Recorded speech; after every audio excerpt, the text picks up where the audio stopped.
चिराग के पिताजी किसान थे। उनके पास ज्यादा पैसे नहीं थे, पर उनके घर का गुजारा अच्छे से हो जाता है। वो चाहते थे कि चिराग भी उनके साथ खेती में हाथ बटाए, पर चिराग को किसान नहीं बनना था। एक दिन चिराग खेत में काम कर रहा था। अरे क्या लड़कियों की तरह खेत जोत रहा है? जोर से हाथ चला, अंदर की मिट्टी बाहर आनी चाहिए। कर तो रहा हूँ, और कैसे करूँ? बेटा अच्छे से सीख, अगर मुझे कुछ हो गया तो घर तुझे ही चलाना है, तुझे ही खेती करके सबका ख्याल रखना है। पिताजी, मैंने आपको 10 बार कहा है, मुझे किसान नहीं बनना है, मुझे खुद का कारोबार शुरू करना है। और बेटा कारोबार शुरू करने के लिए पैसे लगते हैं, और मेरे पास उतने पैसे नहीं हैं। इतने सालों में आपने कुछ पैसे जमा नहीं किए? मैंने बस 5,000 रुपए जमा किए हैं इतने सालों में। इतने पैसों में अगर कुछ कर सकता है तो कर ले। ठीक है, मैं इससे कुछ न कुछ शुरू कर लूँगा। अगर मेरे पैसे डूबे तो मेरे पास तुझे देने के लिए कुछ भी नहीं है, फिर तुझे किसान ही बनना पड़ेगा। चिराग अपने पिताजी से 5,000 रुपए लेकर शहर चला जाता है। चिराग शहर में गली गली घूमता है, वहाँ गोदाम में काम करने वाले लोगों को देखता है। वही एक गोदाम में पुराने कपड़े बिकते थे। चिराग गोदाम के मालिक के पास जाता है। क्या ये पुराने कपड़े बेचने के लिए रखे हो? नहीं, मैं पुराने कपड़े खरीदता हूँ। मतलब? देख भाई, काम का समय है, एक बार बोलूंगा, अच्छे से सुन। मैं पुराने कपड़े लेता हूँ, टी शर्ट या शर्ट के 30 रुपए और जीन्स के 60 रुपए, सारी सलवार सूट ये सब के 100 रुपए रहते हैं। जितने कपड़े लाएगा उतना पैसा मिलेगा, तब के तभी। अच्छा, समझ गया, मैं लेके आता हूँ। चिराग सोचता है पुराने कपड़े कहाँ से आएंगे कि तभी उसके पिताजी आते हैं। और कुछ रास्ता मिला क्या कारोबार का? वही सोच रहा हूँ। अच्छा पिताजी, यहाँ पुराने कपड़े कहाँ मिलते हैं? क्या पुराने कपड़े? अब तुझे पुराने कपड़े क्यों चाहिए? हमारे पुराने कपड़ों का क्या होता है? आप फेंक देते हो? नहीं, तेरी माँ उन कपड़ों का पोछा बनाती है। जब तक वो कपड़े अच्छे से फट न जाएं, उसके बाद ही फेंकती है। सब लोग यही करते हैं, पुराने कपड़ों का पोछा बनाते हैं। वो सब मुझे नहीं पता। चिराग की माँ वहाँ आती है और चिराग पर गुस्सा करने लगती है। तूने बाल्टी और मग कहाँ रखा? अरे वो तो मैं खेत में भूल गया। खेत में भी नहीं मिले, अब कपड़े कैसे धोऊंगी? अच्छा ठीक है माँ, कल मैं शहर से नया ले आऊँगा। अरे भाई, मग और टब कैसे हैं? मग के 50 रुपए और बाल्टी के 150 रुपए। इतना महंगा? थोड़ा सस्ता मिलेगा क्या? मिलेंगे ना, मग 30 रुपए में और बाल्टी 50 रुपए में, लेकिन दोनों 50-50 पीस लेने होंगे। अच्छा ठीक है, दे दो। चिराग ने दिमाग में ही कुछ हिसाब किताब कर लिया था और दुकानदार को 4,000 रुपए दे दिए। इतने सारे टब और मग, मुझे तो एक ही चाहिए था। अरे बाप रे! आप एक बाल्टी और मग ले लो, बाकी के रहने दो। पिताजी, मुझे आपकी साइकिल चाहिए। ले, बाहर ही तो है। अब क्या बाल्टी मग बेचेगा? अब बस आप देखते जाओ पिताजी। चिराग साइकिल लेकर वेल्डिंग वाले के पास जाता है और अपने साइकिल के पीछे लोहे का बड़ा सा कैरियर बनवा लेता है, जिसमें वो बाल्टी और मग ले जा सके। और अगले ही दिन से चिराग ने अपना कारोबार शुरू किया। वो गांव-गांव घूमकर पुराने कपड़ों के बदले प्लास्टिक की बाल्टी और मग बेचने लगा। पुराने कपड़े लाओ और बाल्टी और मग ले जाओ। एक औरत बहुत सारे कपड़े लेकर आती है। आइए बहन जी, क्या क्या है इसमें? 4 साड़ियाँ, जीन्स और टी शर्ट भी है। इन सब के बदले 2 मग और 2 बाल्टी दे सकता हूँ। ठीक है, दे दो। चिराग लोगों के पुराने कपड़ों के बदले उन्हें टब और मग बेच रहा था। शाम होते होते चिराग के पास पुराने कपड़ों का ढेर था और उसके आधे से ज्यादा टब और मग खत्म हो चुके थे। इतने सारे पुराने कपड़े कहाँ से लाया और क्यों लाया? पिताजी, कम से कम ये 20 से 25,000 रुपए का माल है। क्या? चिराग पुराने कपड़े गोदाम में दे देता है। उन कपड़ों से चिराग को 25,000 रुपए मिलते हैं। चिराग बहुत खुश होता है और वहाँ से जाने लगता है। अरे भाई रुक, 5,000 रुपए ज्यादा बनते हैं, तेरे माल में सारी ज्यादा थी। शुक्रिया सेठ। हो, अब तो सेठ तू बन गया। इतने पैसे देखकर चिराग के पिताजी खुश हो जाते हैं। 1 महीने के अंदर ही चिराग खुद का एक टेम्पो खरीद लेता है और गांव-गांव के अंदर जा जाकर पुराने कपड़े लेता है। अब उसने और भी ज्यादा प्लास्टिक का सामान खरीद लिया है। कुछ वक्त बीत जाने के बाद चिराग अपना नया घर बनवाता है। ये देखकर उसके पिताजी भावुक हो जाते हैं। तूने इतनी जल्दी इतना कुछ कर दिया, मैंने तो सोचा तक नहीं था। मैं अपनी जिंदगी में कुछ नहीं कर पाया, पर तूने इतना कुछ कर लिया बेटा, मैं बहुत खुश हूँ। पिताजी, ये सब आपकी वजह से है। वो 5,000 रुपए आपकी जिंदगी भर की मेहनत की कमाई थी। 1 साल के अंदर ही चिराग करोड़पति बन जाता है। उसने एक कंपनी खोल ली जहाँ वो लोगों को काम पर रखता है, जो अब उसके लिए गांव-गांव में घूमकर पुराने कपड़े इकट्ठा करते हैं। किसने सोचा था कि पुराने कपड़ों का भी व्यापार हो सकता है, पर चिराग की अनोखी सोच ने उसे करोड़पति बना दिया। कोई काम छोटा नहीं होता। सुवर्णनगर नाम के गांव में रागिनी अपनी 3 बेटियों के साथ रहती थी। उसकी बड़ी बेटी राधा 12 साल की, मझली बेटी मधु 9 साल की और सबसे छोटी बेटी मीना 6 साल की थी। रागिनी के घर के हालात कुछ अच्छे नहीं थे। वो अपनी बच्चियों का बड़े ही कठिनाइयों का सामना कर पालन पोषण कर रही थी। वो खुद भूखी रहकर अपनी बच्चियों को खाना खिलाती, जो काम मिले वो काम किया करती थी।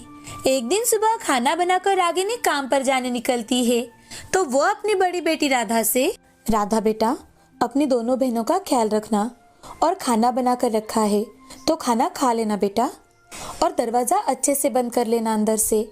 जब तक मैं घर ना आऊँ बाहर मत निकलना। हाँ माँ, आप चिंता मत करो, मैं सब अच्छे से संभालूंगी। अब रागिनी अपने लिए काम ढूंढने निकल पड़ती है। वो हर रोज जो काम मिले वो कर अपनी बच्चियों के लिए कुछ खाने के लिए लेकर आती थी। उस दिन पूरा दिन काम ढूंढने पर भी उसे कहीं पर भी काम नहीं मिला, तो वो हताश मन से घर आती है। तो राधा अपनी माँ से, माँ, क्या हुआ? क्या आज भी आपको खाली हाथ ही लौटना पड़ा है? हाँ राधा बेटी, मुझे आज भी कहीं पर भी कोई काम नहीं मिला। तभी मीना भागते हुए रागिनी के पास जाती है और वो अपनी माँ से, माँ, आप घर आने में कितनी देर करती हो हमेशा? आज क्या लेकर आई हो? मुझे बहुत भूख लगी है माँ। मैं दीदी को कब से खाने के लिए मांग रही हूँ, लेकिन दीदी है जो बोलती है माँ को आने दो, फिर साथ में ही खाना खाएंगे। बताओ ना माँ, मुझे बहुत भूख लगी है। रागिनी मीना को गले लगा लेती है और राधा से, राधा बेटा, मीना को खाना क्यों नहीं खिलाया? माँ, हर रोज आप अकेले ही खाना खाती हो, तो मैंने सोचा क्यों ना आज हम सब मिलकर खाना खाएं। अब रागिनी अपनी तीनों बच्चियों को अपने हाथों से खाना खिलाती है और खुद खाना खाकर सो जाती है। अगले दिन सुबह उठते ही रागिनी खाना बनाने जाती है, तो वो देखती है कि घर का राशन खत्म होता आ रहा है। अब वो और ज्यादा मेहनत करने की ठान लेती है। घर से निकलते ही आज उसे मजदूरी का काम मिल जाता है। अब वो हर रोज वही काम करने वाली थी। वहाँ उसे दिन भर काम कर 100 रुपए ही मिलते थे, लेकिन फिर भी वो मन ही मन, काम मिले तो करो, ना मिले तो भूखे रहो। इससे अच्छा है कि क्यों ना हर रोज यही काम करूं, कम से कम बच्चों को भूखे पेट तो नहीं रहना पड़ेगा। अब कुछ दिन ऐसे ही बीत जाते हैं। एक दिन हर रोज की तरह रागिनी अपने काम पर जाने के लिए निकलती है, तो वो रास्ते में एक लड़के को बेहोश हुआ देखती है, लेकिन कोई उसकी मदद नहीं कर रहा था। ये देख वो मन ही मन, अरे ये बच्चा कितना छोटा है और इसका कितना सारा खून निकल रहा है। अगर इसे अभी के अभी अस्पताल लेकर नहीं गए तो इसकी तो जान भी जा सकती है, लेकिन कोई मदद भी तो नहीं कर रहा। क्या करूँ, कुछ समझ में नहीं आ रहा। मदद तो करना चाहती हूँ, लेकिन मैं किसी उलझन में नहीं फंसना चाहती। हाँ, मैं इसकी मदद जरूर करूंगी। अब रागिनी उस बच्चे को अपनी गोद में उठा लेती है और भागते हुए कुछ ही दूरी पर एक जो अस्पताल था उसमें उसे ले जाती है और डॉक्टर से, डॉक्टर देखिए तो इस बच्चे को क्या हुआ है। प्लीज डॉक्टर, जल्दी चलिए डॉक्टर साहब। बहन जी, इस बच्चे का बहुत खून निकल रहा है और ये पुलिस केस है। जब तक यहाँ पुलिस नहीं आती और जांच पड़ताल नहीं करती, तब तक हम कुछ नहीं कर सकते। नहीं डॉक्टर साहब, ये बच्चा बहुत देर से बाहर पड़ा हुआ था, इसका बहुत खून बह चुका है। प्लीज डॉक्टर साहब, इलाज होने के बाद तो जांच पड़ताल होती रहेगी, लेकिन इस बच्चे की जान बहुत कीमती है डॉक्टर साहब। अच्छा ये बताओ, कौन है ये और इसे क्या हुआ था?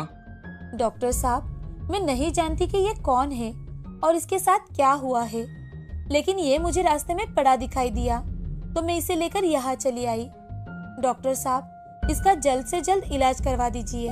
रागिनी की बात सुनकर डॉक्टर उस बच्चे को इलाज के लिए लेकर जाते हैं और जब तक उस बच्चे को होश नहीं आता तब तक रागिनी अस्पताल में ही रुकती है।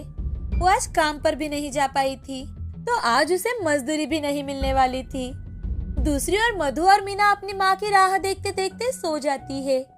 राधा बहुत परेशान होए जा रही थी। देर रात रागिनी घर आती है और दरवाजा खटखटाती है तो राधा बहुत डर जाती है। कौन? राधा, मैं हूँ बेटा, दरवाजा खोलो। राधा भागते हुए दरवाजा खोलती है और अपनी माँ के गले लग जाती है और अपनी माँ से, माँ, आज कितनी रात हो गई आपको? कहाँ थी आप? मुझे बहुत डर लग रहा था माँ। अब रागिनी राधा को सारी बात बताती है और दोनों खाना खाकर सो जाती है। दूसरे दिन सुबह उठते ही रागिनी अपने काम में जुट जाती है कि तभी एक आदमी रागिनी के सामने गाड़ी से नीचे उतरता है और वो रागिनी को आवाज देते हुए, रागिनी जी, रागिनी जी। जी, कौन? आप रागिनी जी है ना? जी भाई साहब, मैं रागिनी हूँ, लेकिन मैंने आपको पहचाना नहीं। रागिनी जी, मैं उसी बच्चे का पिता हूँ जिसे आपके कारण कल फिर से नई जिंदगी मिल पाई है। आदमी बोल ही रहा था कि उसकी नजर घर के सामने ही लगे हुए फोटो पर जाती है और वो रागिनी से, रागिनी जी, ये मेरे पति की फोटो है। 4 साल पहले कंपनी में काम करते वक्त एक खराब मशीन के कारण शॉक लगने से इनकी मौत हो चुकी है। क्या आप इन्हें जानते थे? अरे ये तो राकेश है, ये मेरी कंपनी में ही तो काम करता था। मुझे माफ कर दीजिए रागिनी जी।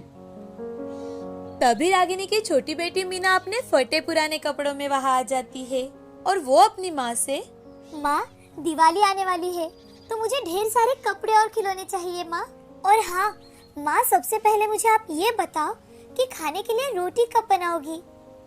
आप हर रोज चावल ही पकाती हो। मुझे चावल नहीं खाने माँ, मुझे अच्छे नहीं लगते चावल। मीना की बात सुनकर रागिनी मीना को गले लगा लेती है और उसकी आंखों में से आंसू आ जाते हैं। मीना की बातों से उस आदमी को रागिनी के घर के हालातों की खबर हो जाती है और वो रागिनी से हाथ जोड़कर, रागिनी जी, मुझे माफ कर दीजिए। आज आपके कारण ही मेरा बेटा जिंदा है और राकेश ने भी हमारी कंपनी के लिए बहुत कुछ किया है, लेकिन हमने कभी ये देखने की कोशिश ही नहीं की कि आखिर हमारी कंपनी में अगर किसी की मृत्यु हो जाती है तो उसके परिवार का क्या होता होगा। उस आदमी को अपनी गलती का एहसास हो जाता है। वो कंपनी का मालिक रागिनी को अपनी कंपनी में ही एक जॉब दिलाता है, साथ ही साथ कुछ पैसे एडवांस में भी रागिनी को दे देता है ताकि उस पर भूखे रहने की नौबत ना आ पाए। अब वो चारों मिलकर दिवाली मनाती है। रागिनी अपने तीनों बच्चों का स्कूल में एडमिशन करवा देती है और सभी हंसी खुशी अपनी जिंदगी बिताने लगते हैं।